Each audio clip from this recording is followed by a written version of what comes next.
Saludos a todos. En la actividad orientadora anterior se estudiaron contenidos relacionados con las generalidades de la rehabilitación, tema que abordó conceptos de rehabilitación, componentes, modelos, objetivos, concepto de discapacidad y su clasificación, prevención de las discapacidades. Dentro de los componentes de la rehabilitación estudiamos la rehabilitación de base comunitaria, su definición, objetivos y los principales tratamientos empleados en la misma. Hoy estudiaremos el tema de la rehabilitación de enfermedades articulares. Con el estudio de estos contenidos, ustedes serán capaces de identificar los síntomas clínicos y aspectos que pueden constituir algún grado de discapacidad en pacientes con afecciones articulares de causa inflamatorias o no.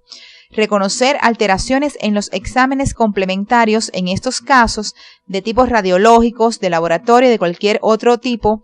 Conocer elementos necesarios para establecer el diagnóstico y tratamiento en estos pacientes, establecer criterios sobre el pronóstico e indicar algunas medidas de tratamiento que podrían implementarse por el médico en cada caso.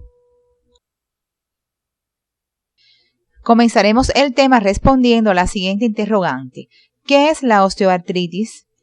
La osteoartritis, también llamada osteoartrosis, forma parte de las artropatías no inflamatorias caracterizadas por destrucción del cartílago articular y cambios reactivos en la epífisis ósea adyacente. Como ya conocen de la asignatura Morfofisiología Humana 1, el cartílago permite que los huesos se deslicen suavemente el uno contra el otro y también amortigua los golpes que se producen con el movimiento físico. Con la osteoartritis, la capa superior del cartílago se rompe y se desgasta. Existen factores predisponentes de la osteoartritis. Entre ellos están los factores genéticos, también llamados intrínsecos, y los factores ambientales, denominados extrínsecos. La ocupación, el estilo de vida y el trauma articular son ejemplos de factores extrínsecos, mientras que las mutaciones en genes que alteran la matriz del cartílago constituyen una muestra de los factores intrínsecos. Es importante mencionar algunos aspectos sobre clasificación, ya que existen variantes que clínicamente pueden reconocerse. La osteoartritis primaria puede subdividirse en tres subgrupos: osteoartritis generalizada, osteoartritis de grandes articulaciones y osteoartritis erosiva. Las osteoartritis secundarias pueden ser consecuencia de traumas. Dentro de estas se encuentran las producidas por fractura de los cóndilos, la rótula o platillos tibiales, roturas meniscales, meniscectomías e inestabilidad ligamentosa crónica. Además, pueden ser consecuencias de procesos postinfecciosos, posquirúrgicos, por ejemplo, las meniscectomías. Otras causas son por respuestas inflamatorias, como por ejemplo la artritis reumatoidea, y de causas metabólicas, entre las que se encuentran la gota y las condrocalcinosis. También pueden producirse por necrosis ósea vascular de los cóndilos femorales y por desviaciones axiales de los miembros inferiores. La osteoartritis generalizada, definida como una enfermedad de 3 o más grupos articulares, afecta con más frecuencia las articulaciones interfalángicas distales y proximales, las primeras carpometacarpianas, las caderas, las rodillas y las articulaciones metatarsofalángicas. Se presenta preferentemente en mujeres con pico de inicio en la edad media entre 30 y los 40 años y con una marcada predisposición familiar. La osteoartritis de grandes articulaciones como caderas y rodillas constituye un segundo grupo. Se presenta tanto en hombres como en mujeres con características radiológicas propias, sobre todo en caderas, pérdida de espacio central en las mujeres y compromiso del polo superior en los hombres. La osteoartritis erosiva se caracteriza por desarrollar erosiones subcondrales y tendencia a la anquilosis de las articulaciones interfalángicas distales y proximales sin llegar a la osteoartritis generalizada. La osteoartritis secundaria produce cambios clínicos y radiológicos similares a la osteoartritis primaria, pero se detecta una enfermedad subyacente como la hemofilia y la acromegalia, entre otros.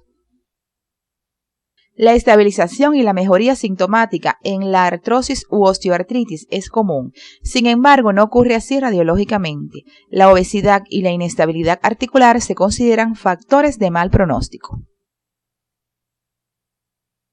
Dentro de los elementos que forman parte del cuadro clínico se encuentran el dolor, el esfuerzo, movimientos o carga de peso inicialmente progresivamente en reposo o en la noche, deformidad articular secundaria a la reacción osteofítica, derrames articulares frecuentes en la rodilla y de carácter mecánico, en ocasiones hemartrosis, crujidos secos y palpables en la gonartrosis, los cuales carecen de valor en ausencia de los síntomas anteriores, limitación de los movimientos producidos por la contractura muscular y topes articulares producidos por los osteofitos, quistes subcutáneos en artrosis de interfalángicas distales.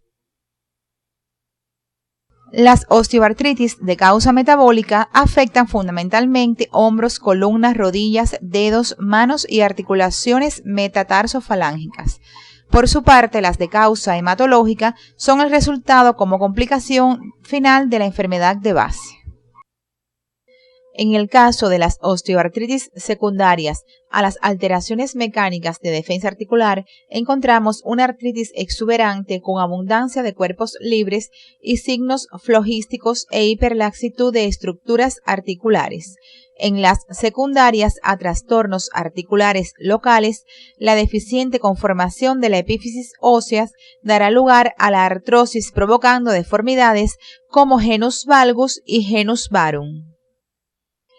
El diagnóstico de la osteoartritis es esencialmente clínico, que se confirma con examen físico, parámetros hematológicos alterados y estudios por imágenes. El ultrasonido es útil para el diagnóstico de lesiones extraarticulares, como por ejemplo el quiste de Becker, y la resonancia magnética proporciona información tanto anatómica como fisiológica. La gammagrafía en fase 3 sirve para diagnóstico temprano de la osteoartritis.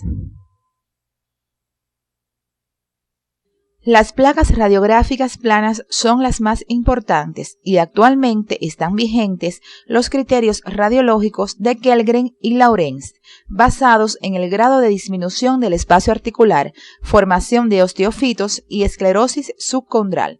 Sin embargo, muchos pacientes con evidencia radiográfica de osteoartritis no presentan el cuadro clínico.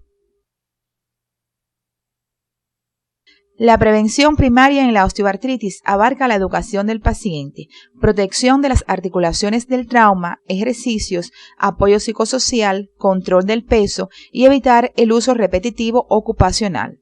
La prevención secundaria comprende el tratamiento no farmacológico y el farmacológico. Para realizar el tratamiento en estas patologías nos trazamos objetivos concretos que van dirigidos a mejorar la sintomatología y habilidades para desempeñar las tareas domésticas de la vida diaria y del autocuidado personal y la realización de ejercicios aeróbicos para mejorar el control de las enfermedades asociadas y el cuadro de base, aliviar el dolor y la inflamación de la articulación afectada, preservar y mejorar la movilidad articular, prevenir deformidades, aumentar fuerza muscular en miembros inferiores, lograr marcha estética y funcional posible, compensación psicológica y reincorporación a su trabajo habitual. Existe un nuevo enfoque global terapéutico. Dentro de las modalidades no farmacológicas tenemos la educación, terapia física y de rehabilitación, terapia ocupacional, brazaletes, vendajes, bastones ortéticos, zapatos ortopédicos, aplicación de calor y frío y lavado articular. Se ha demostrado que los ejercicios aeróbicos y de resistencia benefician a muchos de los factores fisiológicos y psicológicos asociados con la artritis, como son debilidad muscular, flexibilidad disminuida, resistencia pobre, fatiga, depresión y el umbral bajo para el dolor. Todos ellos tendientes a mejorar la propiocepción articular y retardar o detener el proceso. También están los métodos farmacológicos que pueden ser tópicos, orales o intramusculares y el lavado articular. Cuando todas las medidas anteriores han fracasado y el paciente presenta una artrosis avanzada que no mejora con los tratamientos anteriormente expuestos, está indicada la operación quirúrgica. El tratamiento quirúrgico tiene dos fases: la prequirúrgica, en la cual se fortalecen grupos musculares comprometidos, adiestral en el uso del sillón de ruedas y la deambulación con muletas, además de la adecuación psicológica. En la fase postquirúrgica se hacen los cuidados de la herida, tratamiento postural, contracciones isométricas, movilizaciones, bipedestación y corrección de posturas, apoyo progresivo, ambulación estática y dinámica y adecuar psicológicamente al paciente. Existen una serie de intervenciones que permiten o bien corregir las lesiones y deformidades articulares o bien sustituir las articulaciones dañadas por una prótesis. Con la cirugía mejoran los síntomas, sobre todo el dolor, y se conserva la movilidad articular. En el tratamiento con medios físicos podremos emplear crioterapia, corrientes analgésicas, estímulos eléctricos, laserterapia, magnetoterapia, electroacupuntura y acupuntura. Para profundizar sobre las formas de aplicación pueden remitirse a la bibliografía del CD de estudiantes. La evaluación será de forma analítica, utilizando dentro de esta la goniometría, test de Daniels, mensuraciones y una evaluación funcional empleando escalas que permitan medir dolor. Ejemplo, la escala analógica visual, índice de discapacidad de Oswestry, escala Gumac, la cual se recomienda sobre todo en cadera y rodillas, pues permiten medir dolor, rigidez y limitación en actividades físicas. Podrán consultar cada uno de estos elementos en la bibliografía que aparece en el CD de los estudiantes. A continuación abordaremos el tema de las enfermedades articulares inflamatorias. Dentro de ellas se encuentra la artritis reumatoidea, la cual se define como una enfermedad sistémica autoinmune caracterizada por provocar inflamación crónica, principalmente de las articulaciones, que produce destrucción progresiva con distintos grados de deformidad e incapacidad funcional.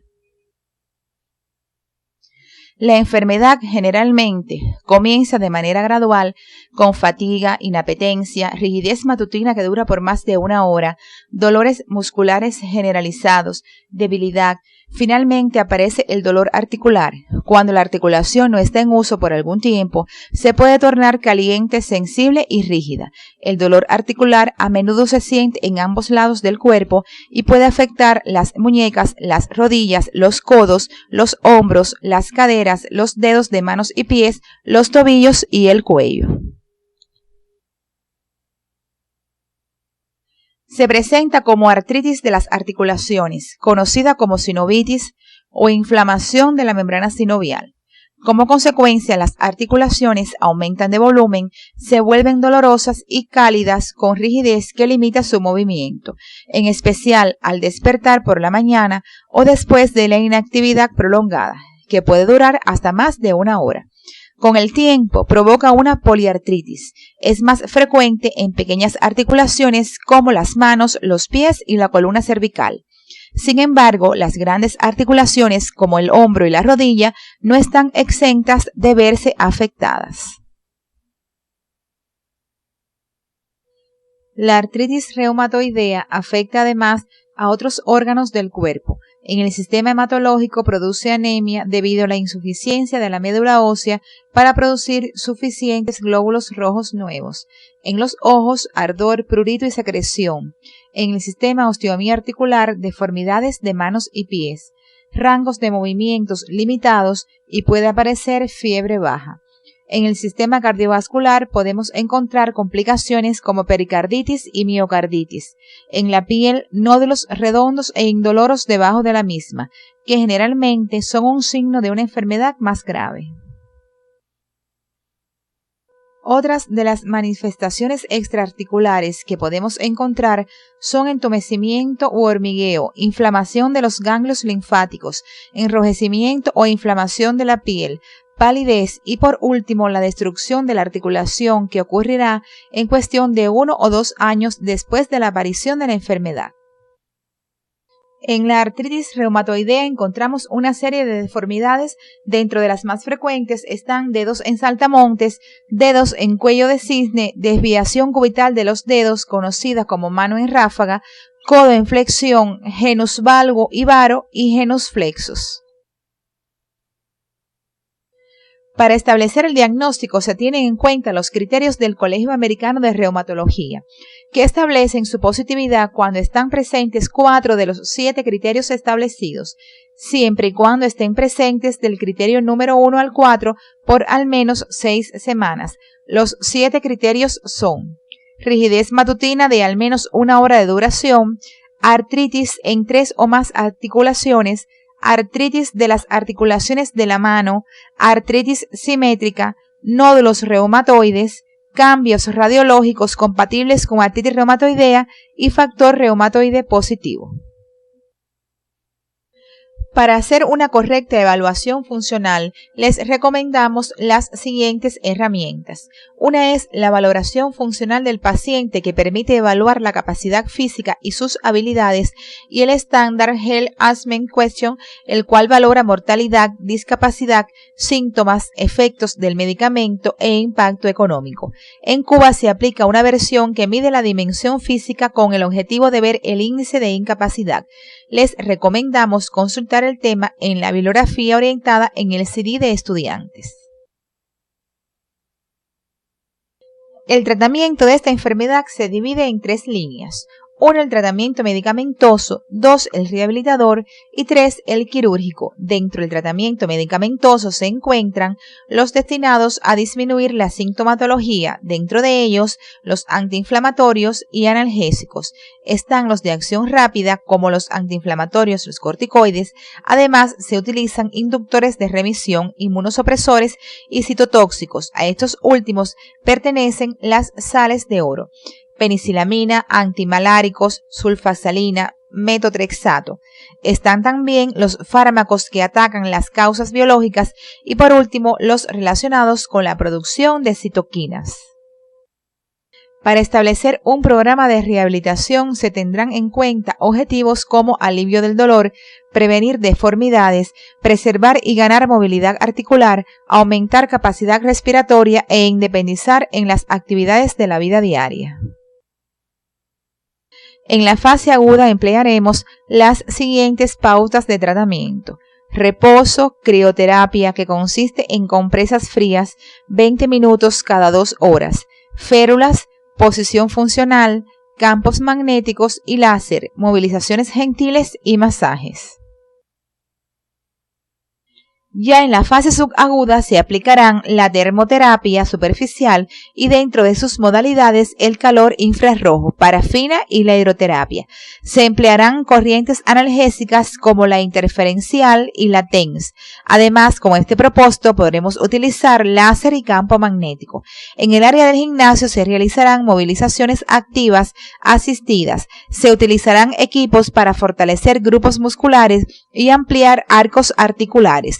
Se incluye además en el tratamiento la reeducación de la marcha, el masaje y el uso de férulas. En el área de terapia ocupacional se recuperarán capacidades funcionales y de independencia en las actividades de la vida diaria. En la etapa de intercrisis, el paciente continuará la rehabilitación utilizando los balnearios. Realizará ejercicios que le permitirán ampliar o mantener arcos articulares y seguirá su readaptación en su vida social y laboral. En el caso del tratamiento quirúrgico, ocasionalmente se necesita cirugía para corregir las articulaciones gravemente afectadas. Las cirugías pueden aliviar el dolor articular, corregir deformidades y mejorar la función articular. Las más exitosas son las que se llevan a cabo en rodillas y caderas.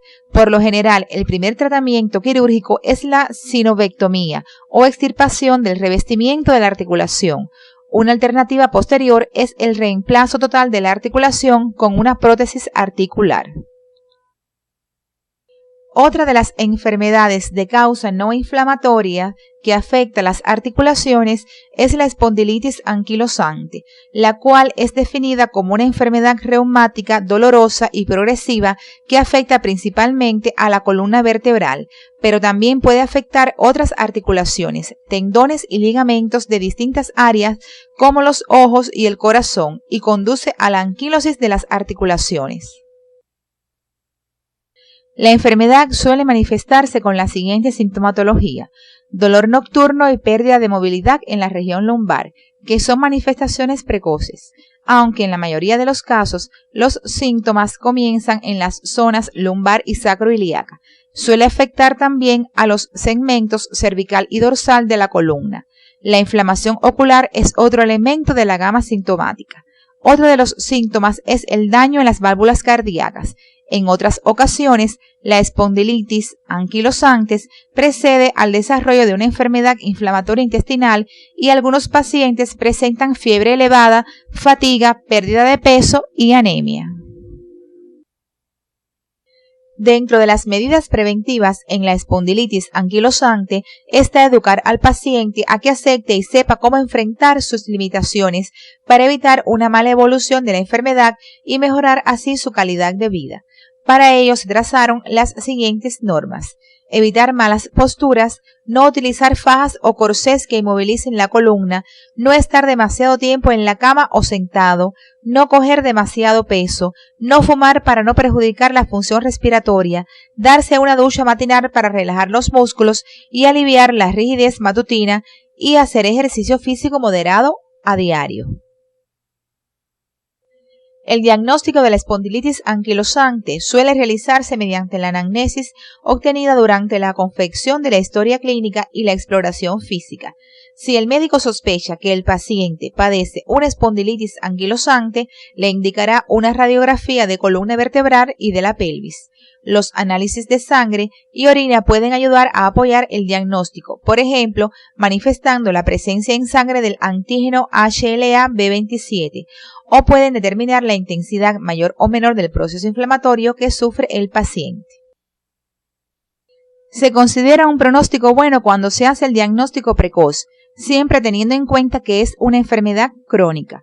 Recientemente, las terapias biológicas han supuesto una revolución en el tratamiento de la enfermedad, que de hecho es uno de los avances más importantes en la reumatología y en la espondilitis aún más.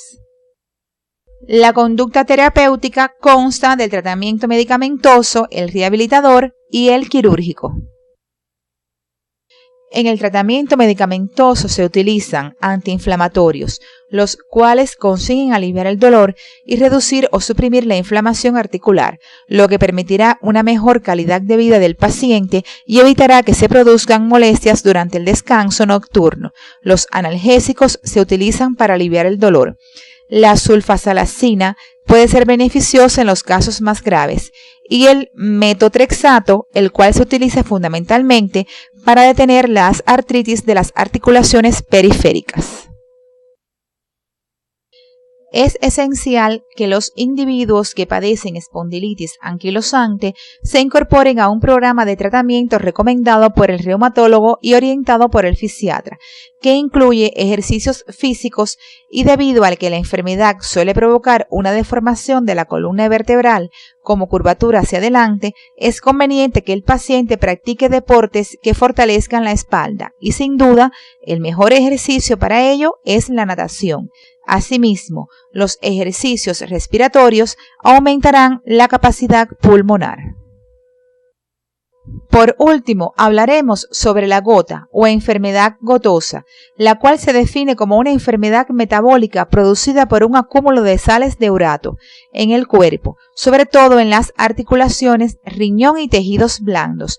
Por eso se considera tradicionalmente una enfermedad reumática. Se clasifica según su etiología como primaria, secundaria e idiopática. La primaria se refiere a la forma hereditaria. La gota secundaria abarca los cuadros que aparecen durante la evolución de otra enfermedad o por uso de medicamentos, y el término idiopático se emplea para los casos no clasificables. En la gota se presentan los 4 estadios siguientes: hiperuricemia o aumento asintomático de ácido úrico en la sangre. El ataque agudo de gota, que suele presentarse de forma abrupta, por lo general monoarticular, por ejemplo en el dedo gordo del pie o articulación metatarsofalángica, en las rodillas, en el tobillo, en el omóplato, en los hombros y en otras articulaciones, se caracteriza por mucho dolor e inflamación, sobre todo en horas de la noche. La gota intercrítica se trata del periodo entre las crisis agudas. Muchos pacientes no les repite el ataque. A otros les repite a los 2 años. Y en la artritis torácica crónica, los tofos son patognomónicos de la gota. Se forman en bolsa olecraneana, rotuliana, tendón de Aquiles, metatarsofalángicas, manos, entre otros sitios. El pronóstico de esta enfermedad depende de un adecuado tratamiento de los ataques agudos, permitiendo que estas personas lleven una vida normal. Sin embargo, la forma aguda de la enfermedad puede progresar a la gota crónica. Para el diagnóstico se tienen en cuenta los antecedentes familiares de litiasis renal e hiperuricemia en hombres con monoartritis aguda por brotes, con periodos asintomáticos, aunque no puede considerarse patognomónico. El diagnóstico se basa además en la clínica y también contribuye en la demostración de cristales de urato monosódico en el líquido sinovial. Existen factores de riesgo para padecer la enfermedad, entre ellos la edad, lo cual es muy raro antes de los 20 a 30 años.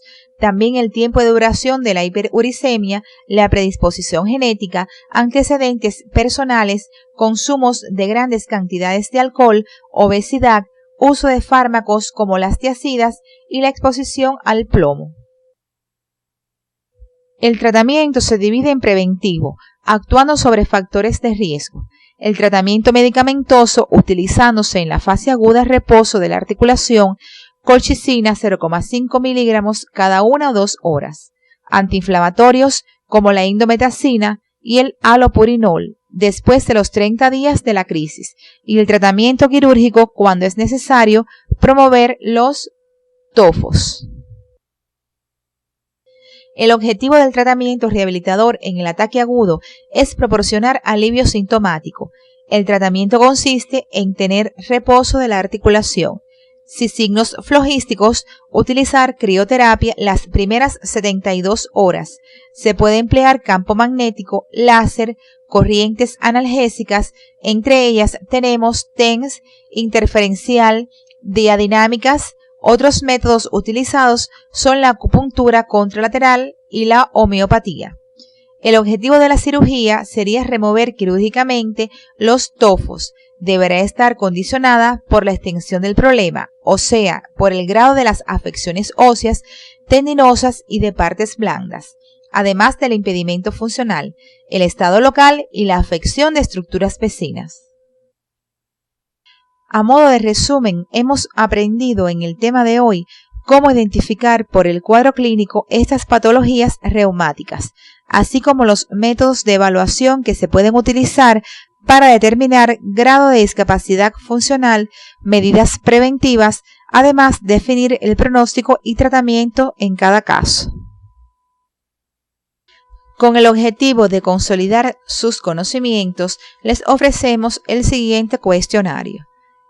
¿Podrían mencionar la clasificación de la osteoartritis? ¿Qué métodos de evaluación ustedes conocen que se utilizan en la osteoartritis? ¿Cuáles son las deformidades más frecuentes en la artritis reumatoide? ¿En qué se basa el diagnóstico de la espondilitis anquilopoyética? Y diga qué tratamiento recomienda en la fase aguda de la gota. A modo de conclusión, podemos decir que hemos logrado a través de la clase despertar la inquietud del conocimiento de las enfermedades reumáticas, de los diferentes tratamientos a seguir en cada caso, en especial tanto el médico como el rehabilitador, además de reconocer que el tratamiento de estos pacientes es multidisciplinario, lo cual les permitirá disminuir de manera importante no solo el sufrimiento, sino la causa primordial de incapacidad temporal y pensión por invalidez por enfermedad general, que representa una pérdida para el país y las instituciones de salud. En la próxima actividad orientadora se tratará sobre la rehabilitación de las principales afecciones dolorosas del soma, en la que se abordarán temas como la epicondilitis, tendinitis, fascitis plantar, bursitis, cervicalgia y lumbalgia. Pueden auxiliarse de la bibliografía del CD de estudiantes para su preparación en el tema.